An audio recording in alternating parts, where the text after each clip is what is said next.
आप अपनी डॉक्यूमेंट्री का एक सफ़र बताएं, तो इस पर ज़रा बताएं आप। बाबा गुरु नानक जो सिखों के जिनको फाउंडर कहा जाता है, वो बेसिकली जो हैं मतलब वो ना हिंदू थे शुरू में, ना मुसलमान थे, वो हिंदू ख़ानदान में पैदा हुए थे। ये कौन सी भी सदी में आए थे? ये 15वीं सदी में, ईस्वी में। आपने वैसे कितनी डॉक्यूमेंट्रीज़ बनाई हैं अभी? एक तो ये हो गई। देखिए डॉक्यूमेंट्रीज़ तो मैं आपको पता है कि मैं एक रिसर्च बेस बना रहा होता हूँ, मतलब जिस तरह ये बाबा गुरु नानक बनाई, इस तरह और मुख्तलिफ़ टॉपिक्स पे। इसके अलावा मैं कमर्शली भी बना रहा होता हूँ। कमर्शली से मेरी मुराद ये कि किसी कंपनीज़ की, वो एक अलग है, स्कूल, NGO वगैरह, उनकी डॉक्यूमेंट्रीज़ अलग है। अस्सलाम वालेकुम अदील भाई, कैसे हैं आप? खैरियत से हैं? वालेकुम सलाम, कैसे हैं अदील भाई? आप भी अदील, मैं भी अदील, हम दोनों आप अदील। अदील फ़हीम, मैं अदील आरिफ। क्या बात है। और आज आपने थोड़ी देर भी कर दी क्योंकि आप शायद जिम में मसरूफ़ थे, कोई शूट हो रही थी, वीलॉग वगैरह बन रहा था। हाँ, वो आयरन फिटनेस के नाम से जिम है गुलशन में, तो वहाँ वीलॉग उसका बना रहे थे। वो कैमरा भी बीच में कुछ ख़राब हो गया था, तो फिर दूसरा मंगवाया, तो इस वजह से लेट हो गए। ज़बरदस्त। अच्छा, ये आपने माशाल्लाह से आज बड़ी भड़कीली टी शर्ट पहनी है, तो आज आप बहुत एक्टिव लग रहे हैं। क्या राज है इस टी शर्ट के पीछे? नहीं, इसका कोई राज तो है नहीं। असल में मैंने भी ये वीलॉग्स वगैरह स्टार्ट किए हैं, तो अमूमन ये जिम वगैरह या इस टाइप की जगहों पे जाना होगा मेरा, तो मैंने फिर उसके मुताबिक कुछ और शर्ट्स ऑनलाइन ऑर्डर की थी, टी शर्ट्स, तो उनमें से ये एक है। नहीं, आपने एक तो वीलॉग स्टार्ट करने का और पॉडकास्ट स्टार्ट करने का बहुत ही अच्छा डिसीजन लिया, और काफ़ी अर्से से आप रुके हुए थे। किस बेहतरीन शख्सियत ने आपको कहा कि इसको करो, ये करो? कौन था वो ऐसा बंदा? आप ही वो, आपको क्रेडिट जाता है कि आप मोटिवेट करते रहते हैं मुझे, और मैं कहता था एक वक्त आएगा मैं करूँगा, याद है आपको कि मैं वापस स्टार्ट करूँगा। तो बहरहाल वो अल्लाह ताला की तरफ से होता है कि बस अब बंदा कहता है यार अब बस शुरू कर दो। अदिल भाई, आपने माशाल्लाह काफ़ी डॉक्यूमेंट्रीज़ बनाई हैं, आज से 8-9 साल पहले की बात है मेरे ख्याल से, जिसमें आप बहुत ज़्यादा इन थे जब आपने अज़ान TV बनाया। और अज़ान TV उस वक्त के हवाले से मेरे ख्याल से चंद चैनल्स में से था जो कि पाकिस्तानी इस्लामिक चैनल्स थे, जिसमें आपने बहुत अच्छा काम किया। आपने गुरु नानक की वीडियो बनाई थी। गुरु नानक जो एक सिख मज़हब के मेरे ख़्याल से लीडर्स में से हैं, उनके हवाले से आपने वीडियो बनाई थी। फिर आपने 295C पर एक बड़ी ज़बरदस्त डॉक्यूमेंट्री बनाई थी जो आमिर लियाकत साहब ने भी जियो पे चलाई। आप अपनी डॉक्यूमेंट्री का एक सफ़र बताएं, क्योंकि इस पर हमने काफ़ी डिटेल से बात नहीं की, और फिर हम पूछेंगे कि गुरु नानक के हवाले से आपकी इतनी रिसर्च कैसे हुई, क्या हुई, तो इस पर ज़रा बताएं आप। देखिए, गुरु नानक की जो डॉक्यूमेंट्री है वो मैंने सबसे पहले तो वो नहीं बनाई थी, वो बाद में बनाई थी, लेकिन आपने पहले उसका सवाल पूछा है तो मैं उसी का जवाब दे देता हूँ। तो गुरु नानक का ऐसा हुआ था कि मैं बेसिकली, मेरा यहाँ ऑफिस होता था कराची में, शार फैसल पे जो काविश क्राउन बिल्डिंग है मशहूर, आपने देखी होगी, तो वहाँ मेरा ऑफिस था। वहीं एक साहब हैं, इमरान साहब, वो उनका भी ऑफिस उधर था।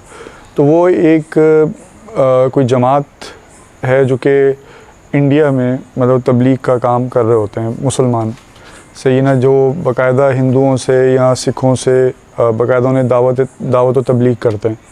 तो उनका भी कुछ उनसे लिंक था, और तो उन्होंने मुझसे ये कहा था कि हम लोग एक ऐसी डॉक्यूमेंट्री बनाना चाह रहे हैं सिखों के हवाले से। तो उन्होंने मुझे लिटरेचर प्रोवाइड किया था, सही है ना, क्योंकि मेरा तो कभी इस टॉपिक से काफ़ी मतलब ऐसा टॉपिक है जो कि यहाँ कोई डिस्कस नहीं होता पाकिस्तान में। तो बेसिकली उन्होंने, उस वक्त मुझे पता चला था कि ये जो बाबा गुरु नानक जो सिखों के जिनको फाउंडर कहा जाता है, वो बेसिकली जो हैं मतलब वो ना हिंदू थे शुरू में, ना मुसलमान थे, वो हिंदू ख़ानदान में पैदा हुए थे, और वो बुत परस्ती के बहुत ख़िलाफ़ थे। तो उस ज़माने में मुसलमान थे और हिंदू थे, सिख तो कोई मज़हब उस वक्त नहीं था।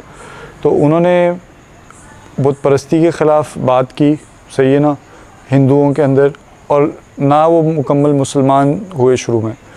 ये तो बज़ाहिर एक उनके शुरू के जो उनकी दावत थी उससे ही पता चलता है कि वो ना मुसलमान हुए थे और ना हिंदू रहे थे, सही ना, बीच में एक जगह कोई बीच में कुछ थे। अच्छा, लेकिन फिर उनके जहाँ दीगर जगहों पे सफ़र आते हैं कि उन्होंने बहुत लंबे लंबे सफ़र किए, तो वहाँ उनका एक सफ़र ये भी आता है कि उन्होंने मक्का मुकरमा में हज भी किया। अब हज जो है आज भी, अगर हाँ, तो हज भी आज भी जो है, अगर हम पासपोर्ट के बगैर, मतलब सॉरी, मुसलमान अगर होता है तो वही हज कर सकता है या जा सकता है उधर। तो उस ज़माने में भी तो और ज़्यादा सख्ती थी, वहाँ कलमा पढ़ा जाता था, फिर आपको एंट्रेंस मिलती थी, जहाँ तक मुझे पता चला था। तो कहने का मकसद ये है कि ये जो गुरु नानक थे वो बेसिकली जो मेरी उस डॉक्यूमेंट्री के अंदर एक आलिम दीन स्कॉलर उन्होंने जो है बयान किया था कि वो मुसलमान हो गए थे और उनका नाम रशीदुल्लाह रखा गया था, ठीक है ना। और ये एक मुहक्कक बात है, तहकीक शुदा बात है उनके मुताबिक। अच्छा, हज जो किया ये डॉक्यूमेंटेड है? हाँ, ये तो सिख भी मानते हैं कि उन्होंने हज किया, लेकिन वो उसकी मुख्तलिफ तावीलें करते हैं कि वो ये कहते हैं वो तो फिर फ़लाँ जगह भी गए, उधर भी गए तो हज भी किया, लेकिन हज ज़रा मुख्तलिफ है ना, कि हज करना है एक ज़ाहिर है, वो वैसे भी मुसलमानों के अलावा तो कोई जा नहीं सकता उस जगह पे। अच्छा, फिर उनके बहुत सारे इतने अक़वाल जो उस डॉक्यूमेंट्री में मैंने जमा किए, जिसमें वो हमारे कुरान की तारीफ़ कर रहे हैं, नबी करीम सल्लल्लाहु अलैहि वसल्लम की तारीफ़ कर रहे हैं, और मतलब पूरी वो ऐसा लग रहा है जैसे कोई आलिम दीन मुसलमानों का वो बात कर रहा है। तो ये सारी चीज़ें सिखों की कुतुब में मौजूद हैं, ठीक है ना। ये कौन सी भी सदी में आए थे? ये 15वीं सदी में, ईस्वी में, सही ना, ये आए थे। अच्छा, अब पॉइंट ये है कि इस सारी चीज़ों, इस पूरी डॉक्यूमेंट्री का ख़ुलासा क्या है या इसका मकसद क्या है? इसका मकसद ये है कि सिखों को ये बताना है कि भाई आप के जो फाउंडर थे, जिनके नाम पे आपका मज़हब है और आप उनको फॉलो करते हैं, वो इस दीन इस्लाम से कितनी रग़बत या मोहब्बत रखते थे, ठीक है ना। तो ये सारी चीज़ उनको बतानी है कि भाई आपके फाउंडर, और ये हम अपनी किताबों से नहीं बता रहे, उन्हीं की किताबों से बता रहे हैं। यानी कि आपको कहने का मतलब ये है कि उनकी और ये सॉरी मैं आपकी बात काट रहा हूँ, वो इसके अलावा ये कि इनके ये बैत भी हुए इराक़ जाकर, एक मुस्लिम सूफ़ी बुज़ुर्ग थे, उनके हाथ पे बैत भी हुए ये जो बाबा गुरु नानक जो थे। तो पॉइंट ये है कि एक सूफ़ी बुज़ुर्ग जो हैं वो अगर बैत किसी को इजाज़त दे रहे हैं कि भाई वो आपके मुरीद बने, तो 99% तो मैं समझता हूँ यही कि वो मुसलमान हो गए थे। ये बहुत मुमकिन है कि उन्होंने उसको ओपनली डिस्क्लोज़ नहीं किया, शायद इस वजह से कन्फ्यूजन क्रिएट हो गई, या कन्फ्यूजन जानबूझ के क्रिएट की गई। क्योंकि मैंने डॉक्यूमेंट्री बनाई तो उस पर ज़ाहिर बात है सिख मज़हब के फॉलोअर्स ने काफ़ी तनकीद भी की। अच्छा। तनकीद इसलिए की क्योंकि उसमें हम ये दिखा रहे थे कि भाई वो मुसलमान हो गए थे, लेकिन हमने तो अपनी बस रिसर्च शो की थी, सही है। तो बहरहाल जो भी है, इसमें तो कोई डाउट नहीं है जो कि बाबा गुरु नानक इस्लाम से मोहब्बत करते थे, दीन इस्लाम का जो लिटरेचर है उससे मोहब्बत करते थे, नबी करीम सल्लल्लाहु अलैहि वसल्लम से मोहब्बत करते थे, और ये सारी चीज़ें मौजूद हैं। सूफ़ी बुज़ुर्ग के हाथ पे बैत थे, हज उन्होंने किया। तो ये सारी चीज़ें एक किस तरफ जाती हैं। तो आपके कहने का मतलब ये है कि दौर हाज़िर के जो सिख हज़रात हैं, जो सिखिज़म है, वो उसमें बिगाड़ पैदा हो चुका है, जो उनके एक्चुअल फाउंडर्स ने जो तरगीब दिलाई थी, ऐसा ही है? हाँ, कह सकते हैं। और दूसरा ये कि मुझे ऐसा लगता है जैसे हमारे वो जो तरीक़ेकार है, सूफिया का जो तरीक़ेकार है, लंगर लगाना और ये सारी चीज़ें उनके अंदर हैं, सिखों के अंदर, तो मैं समझता हूँ कि वक्त के साथ वो एक उसकी बिगड़ती हुई शक्ल इस अंदाज़ में आ गई है। शायद मुझे ऐसा ये लगता है, अपने जो कुछ मैंने उस डॉक्यूमेंट्री के दौरान पढ़ा और समझा, तो मेरी समझ के मुताबिक है। सिखिज़म की कोई क्या बुक है? किसी बुक को फॉलो करते हैं या हिंदू स्क्रिप्चर्स को फॉलो करते हैं, या गुरु नानक के जो अक़वाल हैं उसको? सिखों की किताब है गुरु ग्रंथ। सिखों की किताब है गुरु ग्रंथ। वो किताब है जिसके अंदर तौहीद बयान की गई है, अल्लाह ताला की तारीफ़ बयान की गई है, और उसको उसके अंदर जो लिखने वाले जो लोग हैं, जो लिटरेचर है उसके अंदर, गुरु ग्रंथ के अंदर, उसके अंदर बहुत से सूफ़ी जो बुज़ुर्ग हैं मुसलमान, उनके चीज़ें हैं मौजूद। उन्होंने कोई क्लेम किया था कि मैं कोई मतलब पैगंबर, इस तरह की कोई क्लेम? नहीं, पैगंबर वगैरह उन्होंने कुछ क्लेम नहीं किया था ऐसा। अच्छा, ऐसा उन्होंने कोई क्लेम नहीं किया। तो इसका मतलब है कि वो बहुत बेहतर इंसान रहे होंगे, हो सकता है मुसलमान ही हो, क्योंकि आपने अभी बताया रिसर्च करिए। तो एक जैसे मैंने बताया कि हमारी उस डॉक्यूमेंट्री में बहुत एक बड़े स्कॉलर हैं, उन्होंने, मुझे अभी उनका नाम जहन से निकल गया, तो उन्होंने ये बताया था कि उनकी तहकीक के मुताबिक भी ये जो हैं मुसलमान हो गए थे और उनका नाम रशीदुल्लाह रखा गया था। तो ये चीज़ें बताती हैं कि वो किस तरफ थे। कम से कम सिख मज़हब वालों को ये समझना चाहिए कि मुसलमानों के हवाले से वो उनको नरम गोश होना चाहिए, इस वजह से कि उनके जो फाउंडर थे वो बहरहाल, आप ये माने या नहीं माने कि मुसलमान हुए थे, नहीं, लेकिन वो इस्लाम से मोहब्बत करते थे। तो यही मसले हमारे दीन में भी हैं इस तरह से, आप समझ रहे हैं मैं क्या मतलब। देखें उनके जो फाउंडर थे उनकी तालीमात कुछ और थी, ठीक है ना। अभी ये जो मेरे जहन में आ रहा है सवाल, मतलब ये अचानक से इससे रिलेट किया इसलिए मैं कर रहा हूँ। तो उनके बाद उनके फॉलोअर्स ने अपने लीडर की बात नहीं मानी, लीडर को मान रहे हैं वो, उनकी बात नहीं मान रहे। तो हमारे अंदर भी तो यही प्रॉब्लम्स हैं आपके ख्याल में? देखिए ये बात तो आपकी दुरुस्त है। ये इंसानी मतलब आप समझे शुरू से देख लें कि हज़रत आदम अलैहिस्सलाम को अल्लाह ताला ने दीन इस्लाम दिया, और उस वक्त से लेके फिर नबी करीम सल्लल्लाहु अलैहि वसल्लम तक तकरीबन 1,24,000 अम्बिया आए। तो अम्बिया आए क्यों? क्योंकि पिछले जो मैसेज था उसको डिस्टॉर्ट कर दिया गया था, सही ना। तो इंसान तो हमेशा जो ओरिजिनल मैसेज होता है उसको फिर वो डिस्टॉर्ट करते जाते हैं वक्त के साथ। और फिर बाकी हज़रत ईसा अलैहिस्सलाम का आपको पता है कि उनका क्या मैसेज था और फिर आगे उसको कैसे डिस्टॉर्ट किया गया। तो मेरा पॉइंट ये है कि ये इंसान हमेशा से करता आ रहा है, कोई नई चीज़ नहीं। बाकी ये कि दीन इस्लाम क्योंकि अल्लाह ताला ने उसके तहफ़्फ़ुज़, कुरान के तहफ़्फ़ुज़ का जो अल्लाह ताला ने गारंटी ली अपने ज़िम्मे ली है, तो ये इसलिए अभी तक महफूज़ है, नहीं तो कब का ये भी इसको भी डिस्टॉर्ट मुकम्मल कर दिया जाता और उसकी असल शक्ल कहीं भी बाकी नहीं होती। अच्छा आदिल भाई, एक तो आपने बड़ी तफसीली गुफ्तगू करी, क्योंकि मैंने आपकी डॉक्यूमेंट्री बहुत पहले देखी थी, मेरे जहन में बहुत सारे सा मतलब अभी मुझे याद नहीं था, तो आपने अच्छा किया कि इसको एक्सप्लेन कर दिया डिटेल से। अच्छा, एक डॉक्यूमेंट्री आपने वैसे कितनी डॉक्यूमेंट्रीज़ बनाई हैं अभी? एक तो ये हो गई। देखिए डॉक्यूमेंट्रीज़ तो मैं आपको पता है कि मैं एक रिसर्च बेस बना रहा होता हूँ, मतलब जिस तरह ये बाबा गुरु नानक बनाई, इस तरह और मुख्तलिफ़ टॉपिक्स पे। इसके अलावा मैं कमर्शली भी बना रहा होता हूँ। कमर्शली से मेरी मुराद ये कि किसी कंपनीज़ की, वो एक अलग है, स्कूल NGO वगैरह, उनकी डॉक्यूमेंट्रीज़ अलग है। लेकिन इस तरह की डॉक्यूमेंट्रीज़ में ख्याल से मैंने जो जिस तरह की आप कह रहे हैं रिसर्च शायद 12-13 बनाई होंगी। और आपकी जो सबसे पॉपुलर जिसे कहेंगे वो डॉक्यूमेंट्री कौन सी रही है? वो तो व्यूज़ के हिसाब से तो ये बाबा गुरु नानक की है, क्योंकि उस पर सिख कम्युनिटी ने काफ़ी उसे वॉच किया। और आपने एक नामूस रिसालत के हवाले से भी काम किया था? जी, नामूस रिसालत सल्लल्लाहु अलैहि वसल्लम जो डॉक्यूमेंट्री थी, कानून नामूस रिसालत 295C, ये मेरी सबसे पहली डॉक्यूमेंट्री थी। और इसके पीछे इससे पहले मैंने कभी डॉक्यूमेंट्री यानी रिसर्च बेस्ड टाइप की इस तरह की नहीं बनाई थी। सोचा भी नहीं था आपने इतना? सोचा का मुझे अब याद नहीं, लेकिन बहरहाल ये मेरी पहली डॉक्यूमेंट्री थी। और ये बनी इस तरह थी कि आपको याद होगा कि पंजाब के गवर्नर थे सलमान तासीर, उनको कत्ल कर दिया गया, उनके गार्ड ने कत्ल किया। मुमताज़ कादरी जो गार्ड था उसने कत्ल किया। तो उन्होंने ये काला कानून बोला है इस कानून को। तो उस वक्त जो है मैं, हमारे कुछ दोस्त अहबाब थे, वो उनके साथ मेरी इंटरेक्शन थी, तो वहाँ से बात चली कि मैं मीडिया में तो मैं डॉक्यूमेंट्री बनाऊँ। तो फिर मैंने ये डॉक्यूमेंट्री बनाई थी।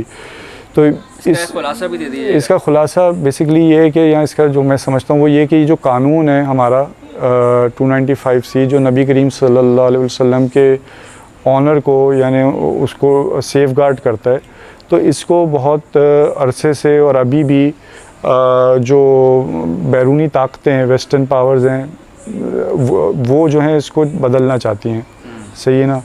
और बदलने से क्या मुराद है, उसमें नरमी पैदा करवाना चाहती हैं। और अच्छा, अब मेरा इसमें क्या पॉइंट ऑफ व्यू है मैं वो बता देता हूँ। उस डॉक्यूमेंट्री में तो हमने ये डिस्कस किया था कि ये कानून कैसे बना, क्यों बना, इसमें कितने लोगों को सज़ाएँ हुई, सज़ाएँ मौत कितने लोगों को हुई, फिर क्या हुआ, और अगर ये कानून नहीं होता तो क्या फ़र्क पड़ता। देखिए मैं आपको एक सिंपल सी बात बोलूँ कि क्योंकि बात लंबी मैं नहीं करूँगा, ये वो तो डॉक्यूमेंट्री जो भी देखना चाहे वो देख सकता है, उसका लिंक हम डाल देंगे वीडियो के नीचे। लेकिन मतलब आपका क्या पॉइंट ऑफ व्यू? मेरा पॉइंट ऑफ व्यू ये है कि भाई देखिए पाकिस्तान एक मुस्लिम मुल्क है, और हमारी अटैचमेंट हमारे नबी के साथ, नबी करीम सल्लल्लाहु अलैहि वसल्लम के साथ अपने माँ बाप से भी ज़्यादा है, अपने नफ्स से भी ज़्यादा है, यानी और अगर किसी की नहीं है तो होनी चाहिए, मतलब होनी चाहिए, ठीक है ना। तो ये एक हर मुसलमान का इस तरह। अच्छा, अब हमारी इमोशनल अटैचमेंट है। अब अगर कोई शख्स, अगर ये कानून नहीं होगा समझे हमारे मुल्क में, तो कोई भी शख्स आके किताब लिख देगा और जिसमें कीचड़ उछालेगा, और हम उसके ख़िलाफ़ कोई कानूनी कार्रवाई नहीं कर सकते, लेकिन हम सब गमज़दा होंगे। और एक फ़साद फैलेगा। फ़साद कैसे फैलेगा? कोई जाके उसे कत्ल कर देगा, कोई जाके कुछ भी कानून मतलब अपने हाथ में ले लेगा। इसी तरीके से हर रोज़ अखबार छपते हैं, अखबार में हर दूसरे दिन कोई ना कोई आर्टिकल बैरूनी फंडिंग से कोई लिख देगा, या कोई जिसका जहन इस्लाम के ख़िलाफ़ है, या जिस वजह से भी वो नबी करीम सल्लल्लाहु अलैहि वसल्लम के ऊपर गलत बातें लिखेगा। तो उससे क्या होगा? हमारे मुल्क में सबकी इमोशनल अटैचमेंट है, तो एक फ़साद क्रिएट होगा, लोग उसको मारने चले जाएंगे। तो ये कानून बना दिया गया कि भाई अगर कोई ऐसा करे तो इस कम्युनिटी के लोग, इस मुल्क के लोग जाके ख़ुद उसको ना मारना शुरू कर दें, बल्कि वो जो है अदालत का दरवाज़ा, और फिर वो उधर प्रूफ करें कि भाई इस शख्स ने ऐसा किया, और वो शख्स अपने दिफा में अगर कुछ कहना चाहता है वो बोले। तो आपके ख़्याल में इस कानून की इम्प्लीमेंटेशन सही हो रही है? क्योंकि आपको पता है हमारे मुल्क में वाक़यात, ये एक सेंसिटिव टॉपिक है, मतलब इम्प्लीमेंटेशन एक अलग चीज़ है, और वो तो ठीक है, वो कानून तो डेफिनेटली होना चाहिए। देखिए, इम्प्लीमेंटेशन का तो मसला है कि इम्प्लीमेंटेशन तो कत्ल के मामले में भी आज किसी का असर व रसूख है, और उसके वो किसी के ऊपर झूठा मुकदमा बना देता है कत्ल का।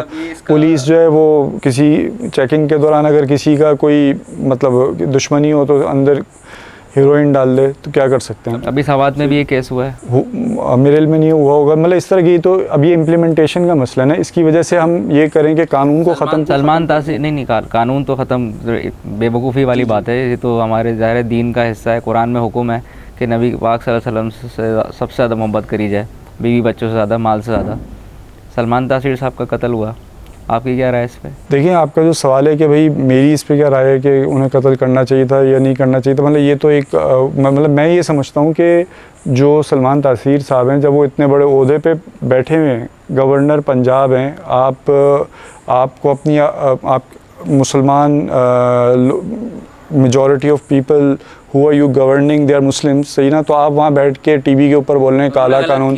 तो इतनी रिस्पॉन्सिबिलिटी, जब आप इतनी रिस्पॉन्सिबिलिटी करेंगे तो फिर आप आवाम से क्या एक्सपेक्ट करते हैं, सही है ना? उनके साथ सही हुआ, पॉइंट ये है।